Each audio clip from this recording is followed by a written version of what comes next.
Happy Tuesday, Facebook. Michelle Renee in San Diego.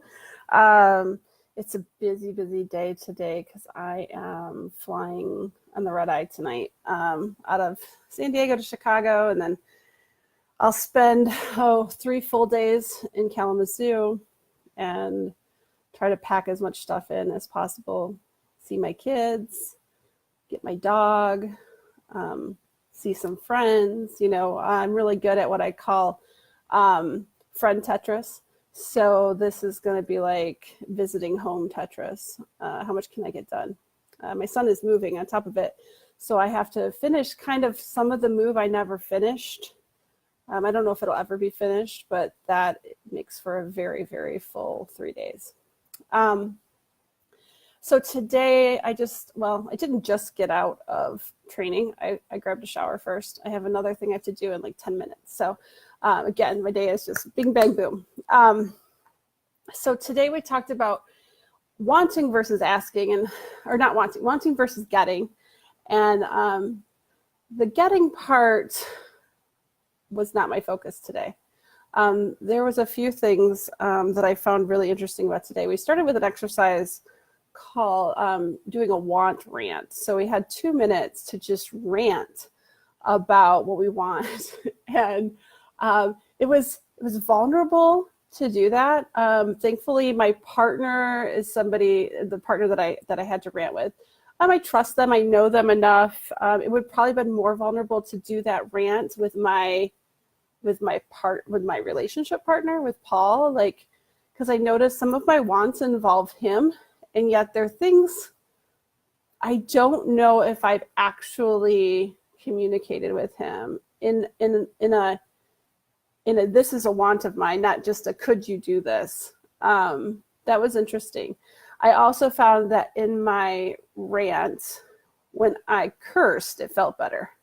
So, example, like I went off on a rant about, I want, let's just say I want to fucking be able to eat whatever I want and be thin. Like all these things that, don't apply to reality, but it was just fun to rant about it for 2 minutes. After that, we dove into some other stuff, and at the end I had some takeaways that I didn't share in the group because we didn't have a lot of time. But one of the things some of it is processing that I do in my head while I'm in this class, and other things are things that I actually have to do through role play. We had to role play being both practitioner and client, and like having the client ask for something that I would be a no to, and then just sitting in that no and seeing how it felt in my body. And what I actually noticed is that I think it's because I'm kind of an experimentalist. I tend not to be a no in a session. As long as it's not something outside the code of conduct, like I'm generally like a yeah. Like I don't have a lot of kinds of touch that I'm uncomfortable with. If somebody said, "Can I hold you down and tickle you?" I'd be an absolute no. But generally, I'm a yes. Like I want to experiment, and if it doesn't feel good, then I'll let the person know. So that was something that I noticed in that role play, is that I'm not used to saying no for the most part, unless it feels like it's outside the code of conduct. So I had a really great role play partner who was really good at giving me all the things that I'm assuming in my head at the time that they probably hear from clients a lot more often, this pressure to be a yes. And I don't feel that in my sessions. So it was nice to experience that. Again, I think because I'm an experimentalist, it's kind of like if you ask me, like, what's on my bucket list? I just do the things that come up. Like I just try them, and maybe I'm a yes, and maybe I'll never do it again. It's like the time that I went bouldering, I didn't like it. I won't do it again. The other thing I've noticed, and this is something I've noticed it before the class, but the class kind of brought it up for me just because in the last couple of weeks, I've found myself noticing that I have a hard time asking for what I want because it feels selfish. Or like, especially if it's not in my domain. So that's a critical thing for me. If it's outside of my domain, I have a harder time asking for something from somebody. And that is like, I don't know where that comes from. I know it's certainly been something I think I've practiced my entire life, to not even be aware that I have. Like, I don't even pay attention to my wants. So just recently really paying attention to what I want and like dissecting why am I hesitant to ask it has been really interesting. Another example, I was at Cuddle Party last Thursday night, and I was cuddling with a friend of mine.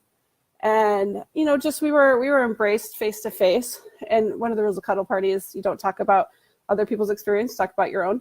So I'm going to talk about my own experience with this. We were embraced face to face. And I heard like in my head, I was like, oh, you know what I really want to do?